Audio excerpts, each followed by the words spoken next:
Welcome back to Mission Matters Live. I am Megan Mio, Director of the Global Mission Office in the Archdiocese of Chicago.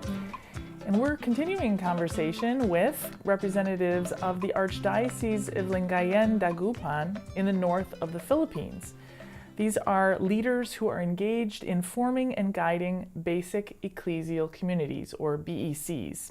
We have with us Sir Van Ryan Torio, Father Jovino Batecan, and Sister Revelina Santiago. We've been talking about the culture and the people, the vision of the Archdiocese there in the Philippines. We've been talking about how BECs work and that structure that maintains and guides those BECs. Now, I was wondering if we could talk a little more about the impact and how it can really change and transform communities, which we've already been talking a little bit about, but we can talk a little bit more explicitly here.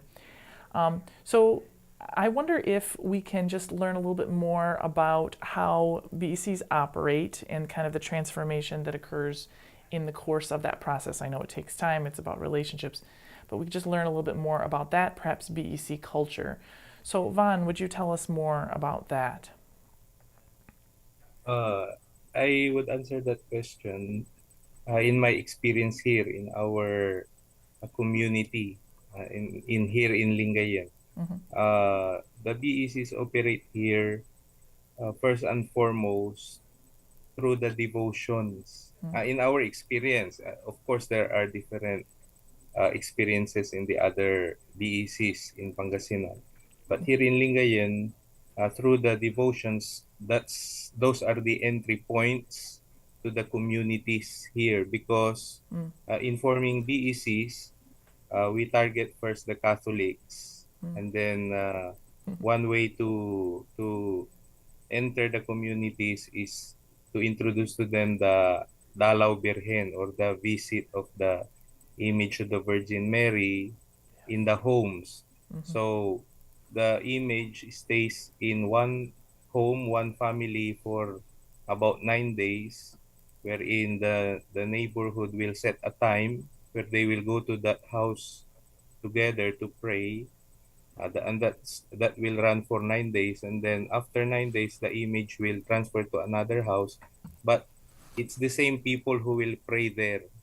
The neighborhood would have the chance to visit the houses around the neighborhood through that devotion. So the friendship and the relationship among the neighborhood is also promoted there.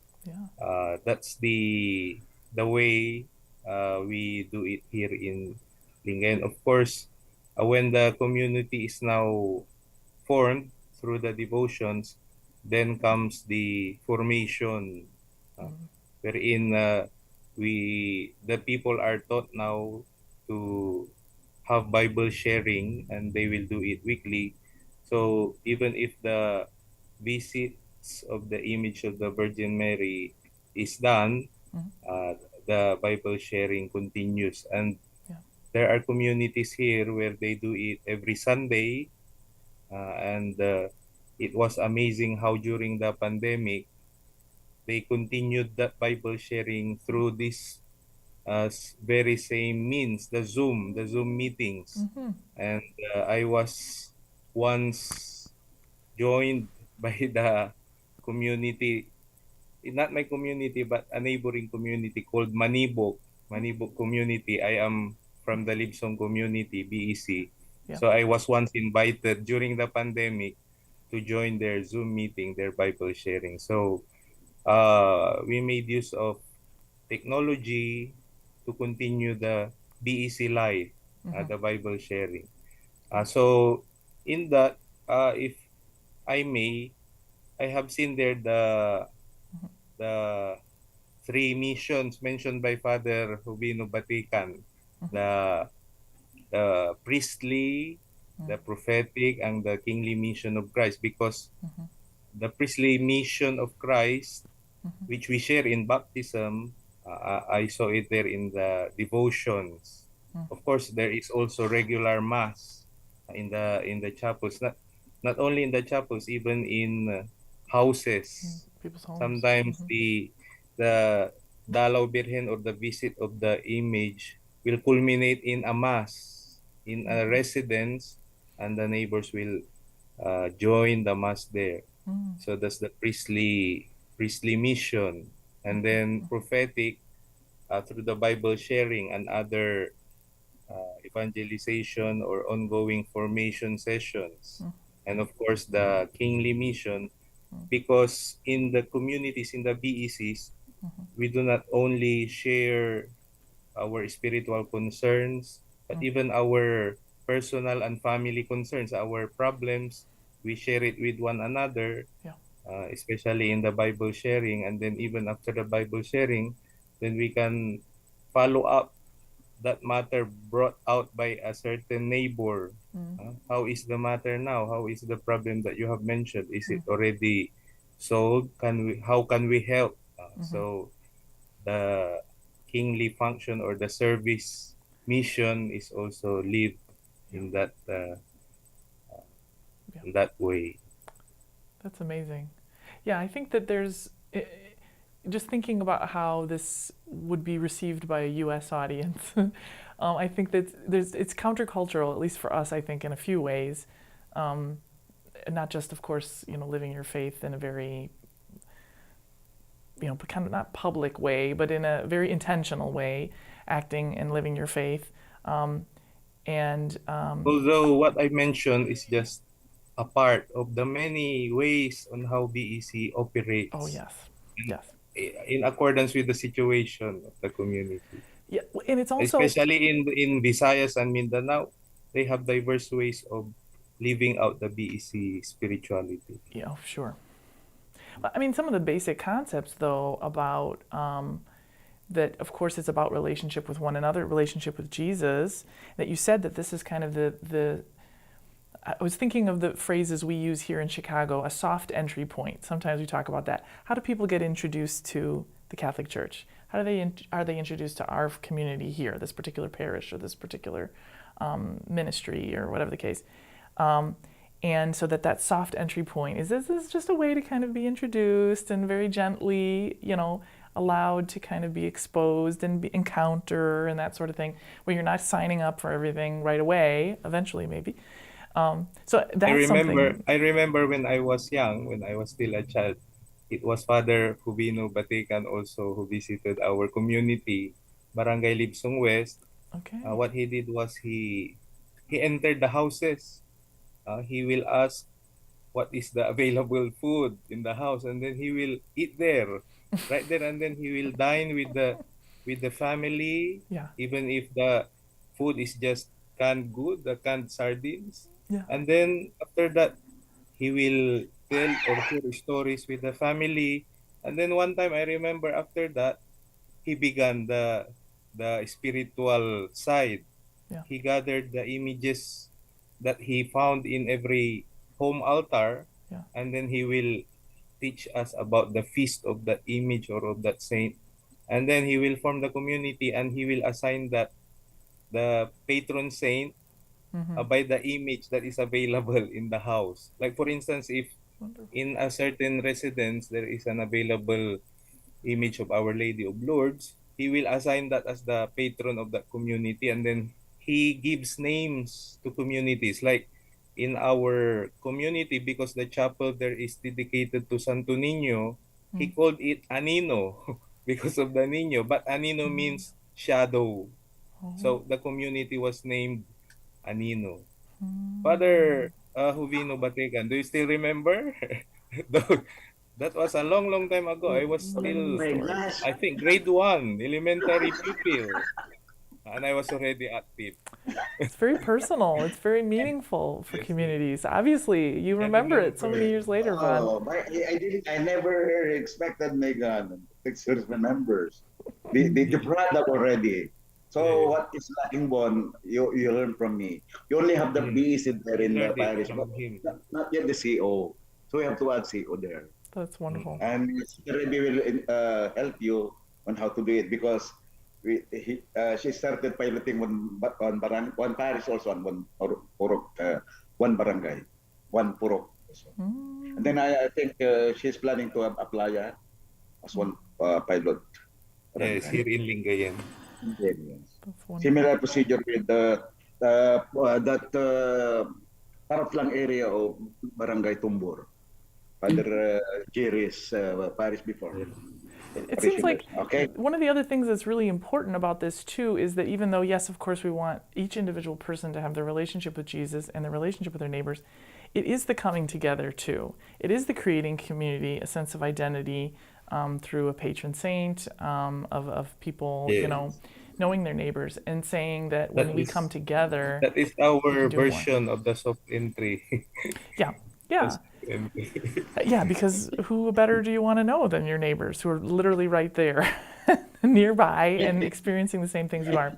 But I think that the big thing too, and as we're talking about the impact of BECs, is I wanted to ask Father Jovino about this. How do BECs alleviate poverty? How do they address some of the social justice issues? And it seems to me that it is the coming together of people. People feel stronger when they're together with their neighbors and their family members and their faith community to address an issue, a question, a challenge in their daily lives. Am I right? Yeah. But we have to perform the role of Jesus. Jesus did not provide bread. The bread came from the people themselves, starting with simple boy, 5 loaves and 2 fish. So what's important in the BEC, making use of community organizing, is you have first to know the area through mapping, and then there are 2 kinds of knowing everything in the barangay. It's like laying the foundation of the house before building the house. You have to know the boundaries of that area. Then we lay the foundations first. That's the organization stage, knowing the barangay, the personnel, the existing leaders, and after this, house visitation, befriending, spotting potential leaders that are not formal but they're informal, arising.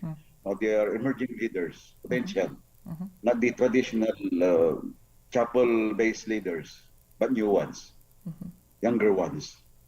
So and then from there, there are two types of data gathering. We have the focus group, discussing among themselves about the situation. That's why the situation of poverty should be known by them first. They have to identify the problem really. Then we have to help them prioritize the problem according to magnitude, according to urgency and relevance of the need. We have to teach them that because that is what Christ did. He taught them how to fish, not to give fish. And that's why they were able to eat, all of them, with their leftovers after that miraculous feeding. So after that, after the data gathering, they have to identify also the possible solutions to the problems. Root causes are also identified in these problems. And then after knowing these problems and solutions, what is now your plan within 3 years? So if it's implementation coming from them, then what are your projects, potential projects, according to your capacity? What are your resources available? And then what are the resources you need from outside, especially from the church and the government, and the other barangays, BECs also, because they meet once a month, interacting, not only the activities they're doing, but also the needs. So one barangay is like a brother to the other barangays. They are knowing each other in the monthly assembly. But quarterly assemblies eventually will be different parishes coming together, making use of common format, common way of reporting things, common monitoring of their activities. So eventually, there are 2 kinds of bridges in the world. We have the old one, the new one. The new one is wider. The old one is much, it's limited space. So the old one now is only few passes by walking, but they are now making us the wider one. So the wider one is the participative church already. Yeah. All are involved. So it's very Even organized. See, they know each other really as, as not only in their barangay, but the other barangays, they are like brothers and sisters to them also. Wow. Knowing their names, who they are, their needs, how can we help? So not depending on the government immediately, but they have to help each other first before asking the government, so that they will not be, they will not be at the mercy of the politicians. Yeah. They will be potential candidates in the future without making use of money. Right. Yeah. Yeah, and then they will be the first to counter vote buying in the locality. These leaders of the BECs in the future, even if they not go around campaigning, they will win in the election because they have this strong unity of thought, will, and action. Yes. Yeah. Yeah. What You got to get organized. Yeah. When you're talking about big groups of people. In Dagupan, we call our BECs Dagupan and Kakabay. Dagupan is, because that's the name of the diocese, Dagupan is the melting pot of the different universities. Dagupan is also the melting pot, different transportations, hospitals, and then melting pot for the fish. Wow, yeah. So Dagupan is not the items, but the people themselves. They gather together. The Dagup. That's why Dagupan and Kakabay is the, if you go to one barangay as our pilot, if you ask what the church is doing in that area, they will see Dagupan and Kakabay, the children, the youth, the adults. What is the church doing here? Dagupan and Kakabay. So there is already united thought in the barangay. It seems like, you can ask any child, even in the elementary school, what members of Dagupan, even the teachers are also involved. You do not only teach for livelihood, but you also teach something for God. Right. Yeah. They do that during Saturday and Sunday if there are no classes.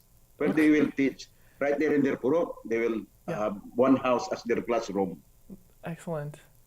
I was just thinking to myself, having interviewed missionaries from different parts of the world, vastly different contexts in Africa and Latin America, in Asia, that it's often the church, and in some places, of course, it's missionaries themselves, missionary leaders, priests and religious lay leaders who are taking the lead in these cases where there's a need for people to get organized and say, this is a reality that this community is facing and we need to do something about it. And that, that unfortunately in many cases then the government doesn't do it, even though really that is the role of government too, is for the community to come together and say, this is something that we can do something about. But the church does take the lead in those cases. And I think this example here with BECs is just, I think, probably the most grassroots, the most, engaged version of this, because it isn't just the priests, it isn't just the religious leaders, it's the whole community that's speaking and acting in this case. Yeah. What's striking here is the barangay officials are inspired by what we're doing, and in such a way that we have the program OBAS, Ugnayan ng Barangay at Simbahan, the union of the barangay council and the church. Yeah. They're not far from each other, they're not very close, but they're just balanced union. Yeah. So where the church ends, the barangay begins. Where the barangay ends, the church begins. That's why the barangay captain supports our religious activities. When we say mass in the purok, we see to it the barangay kagawads attends mass. Otherwise, they will not win during the election if they do not attend mass. Interesting. They're monitoring their attendance. Can have quite an impact. Well, now we're coming to the end of our interview. I wonder if Sister Revi, you could have the final word on this, just to talk about, as you've been learning about all of this, and there's a lot, obviously a long history here of the impact and the engagement of so many communities. Tell us what you have seen about how this has really changed this archdiocese and this whole region of the Philippines to have BECs. Yes. I am just really, because I can see that there are really different, like, I don't know if it is a model or expression of BECs, like the sharing of sermon and also the sharing of Father Batecan. But for me, they are all all the same. We have the same purpose, the same aim. No? And so I welcome, as a coordinator, I welcome the ideas of Father Batecan, and also I'm supporting what is existing already in the Archdiocese. So I know that there are different fruits from these basic ecclesial communities, and different effects, different gifts in the parish itself. So, and also I'm very I really admire many of our pastors who are very supportive, who are really sacrificing to as we say before, no, the church is up there and the people are the ones going to the church, like the parish church. Yeah. But now it is really the priests who go down to the barangays. We call them barangays. They are in the farther places and far away from the parish church. Sure. But there are really priests who go there because the people in the barangays are really poor. They don't have transportation. Like they cannot pay even transportation. So, but it is the priests who go now to the barangays to celebrate the Mass. So that's, yeah, I can see that also the invitation of our Pope that we have to go to the peripheries. Yeah. And that's happening in the Archdiocese. That's amazing. Yeah, you do need leadership that is engaged in this vision and this approach, this process, as the people on the ground are, because they do need to sacrifice to a certain extent to say, it's not me, it's our whole community that needs to be speaking at this moment. That's wonderful. I'm so impressed. I think that there's so much that Chicago could learn from the Archdiocese of Lingayen-Dagupan. Yeah. So thank you so much to each one of you, Van, Father Jovino, and Sister Revi, for joining us and sharing this beautiful gift of basic ecclesial communities in the church with us. This is a wonderful example of missionary activity, of witness and encounter, building community. And it so clearly reminds us that we are all part of this greater mission of Jesus Christ and the mission of the church. So I ask God to continue to bless all your efforts to build up the faithful in your communities and throughout the Philippines. So thank you so much for joining us. And thank you to our listeners as well for listening. Don't forget, remember, always be on mission. Thank you, everyone.